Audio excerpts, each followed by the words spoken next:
What is up, guys? Welcome back to the channel. It's good to see you guys back. We have a Monday night football pick for you going down in the Buffalo Bills and New York Jets game. Conference, divisional games. I love these games, especially in prime time. We're in for a good one, but a few things to go into before we get into the free pick. The first being we have recently switched over from WAP.com to Winnable.com. Top link in bio. The only difference is we are able to directly send you all of our premium bets every single day right to your phone. So no need to get in the Discord, no need to download anything else. It's super, super easy. We text you the plays every single day, and that's that. Secondly, free trial, guys. We have a free one-day trial up on our Winnable.com website. Take advantage, use it on a big slate day. A Monday's a great one because we have NFL going down, ton of player props you guys can get access to. Come hop in the Discord, see if you like it, see what we're about, see if you rock with the analysts that are in the channel. We have like 7 or 8 analysts, adding some new analysts to the team as well coming soon. So use the free trial, see if you like it, and then sign up for a package using code WIN35 after you see the success. Also, with that being said, guys, our 3-unit plays moved to 8-0. We had the Bengals as a 3-unit play last night. Sunday Night Football had them at the -3 mark. Late touchdown. Maybe got a little bit of luck on our side, but we were due for some, and that moves us to 8-0 on 3-unit plays. The 3-unit before that was Kent State +7 early Saturday in college football, and they got the job done, losing the game by only 3 points. So, if you guys are interested in all of the NFL bets, college football bets, UFC, MLB playoffs, NBA starting up, NHL in full swing, and college basketball right on the horizon, hop in with us. Don't miss out.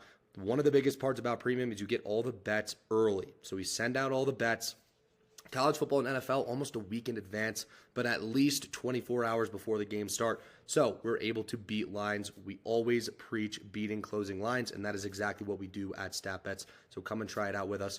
But with all that out of the way, let's get into the free pick for this Monday Night Football game between the Bills and the Jets. So without further ado, we're going to be rocking with the Jets here. +2.5 is where we got them in premium.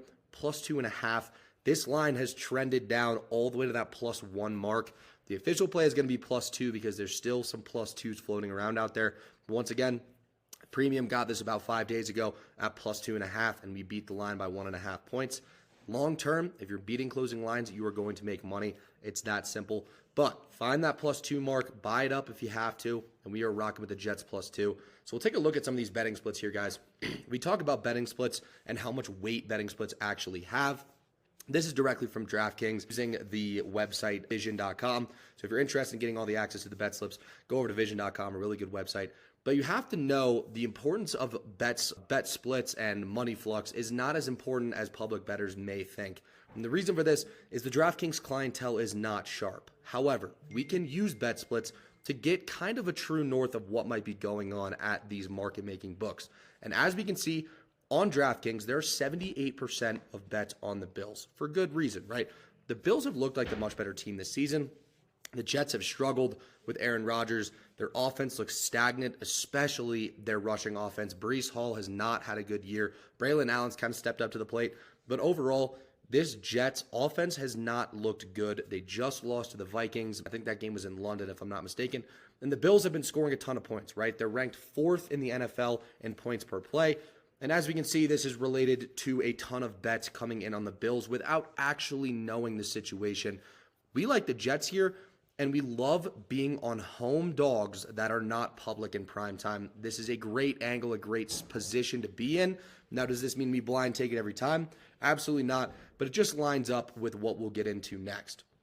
So if we take a look, if we go over here and take a look at some of what's been going on with the Jets and Bills, we can see that the Bills' offense has been playing much better. However, this article via Action Network, they do a great job with the write-ups. This article highlights a flaw that the Jets are going to be able to exploit in this game against the Bills. So, Joe Brady, has been the offensive coordinator for the Bills. He's had a great caliber quarterback in Josh Allen. We know Josh Allen's strengths. He can throw the ball very well, and he's a two-way quarterback. He can run the ball very well. However, their offense is actually kind of not suited Josh Allen this season, despite them being able to put up a ton of points. And we'll look at the last 5 games. So week 1 versus Arizona, there were 26 in DVOA and 29th in passing defense, right? So their defense has been the struggle here. And a lot of this has to do with the coaching staff not being cohesive and not working together. You can't have short possessions on defense and expect your offense to go out and perform very well when they aren't rested. And as we see, 26th in DVOA against Arizona, 25th in DVOA against Miami, 32nd last in DVOA against Jacksonville, who was one of the worst teams in the NFL. They still won 47-10. Allen was 23 of 30 for 263 yards and 4 touchdowns. Week 4 at Baltimore, 14th in DVOA, and Week 5 at Houston, 3rd in DVOA. So this is just kind of a highlight also into what defenses the Bills have been playing. So as we can see, 32nd in DVOA for Jacksonville, not a good matchup. 25th in Miami and 26th in Arizona. They've only played 2 decent teams in terms of DVOA. And the Ravens were questionable, right? They had a bunch of injuries as well. So you can't look too much into that. But this kind of plays into the narrative. The Jets defense is going to have to step up to the plate here. We can see that the Jets ranked 4th in the NFL at getting pressure on 39.8% of dropbacks. And under pressure, Josh Allen only completes, last in the NFL, 36.4% of his passes. And this is mostly to Khalil Shakir. He's been their number 1 receiver. He runs the shallow crossers. He's been their most effective receiver overall in terms of the Bills' offense this year. But he's only practiced once this week, and he's definitely not 100%. So these other Bills receivers are going to have to be able to find separation. We have not seen that from Keon Coleman. He's been a deep threat, but he hasn't been as offensively efficient as we'd like to see. Matt Collins really hasn't done much. Curtis Samuel's been fine out of the backfield. He's able to catch screens and get a few yards. And Marquez Valdez-Scantling has pretty much been a no factor. So Josh Allen then has to rely on his tight ends, especially Dalton Kincaid, where they have been on the field for 73% of pass plays. However, the Jets linebackers are some of the best in coverage against tight ends. So overall, Josh Allen's going to be facing a ton of pressure from a very good Jets defense. And the linebackers are going to neutralize the threat of the tight ends, which is the Bills' offensive passing strong suit. So that means the other receivers for the Bills are going to have to step up. And I don't see it happening against, once again, a good Jets secondary led by Sauce Gardner. We'll go over to hear some team tendencies as well. So 2 kind of different styles of play. The Jets' pass rate is 67%, and this is where the Bills struggle. However, the Bills' pass rate is all the way down here somewhere. Let me see if I can find it.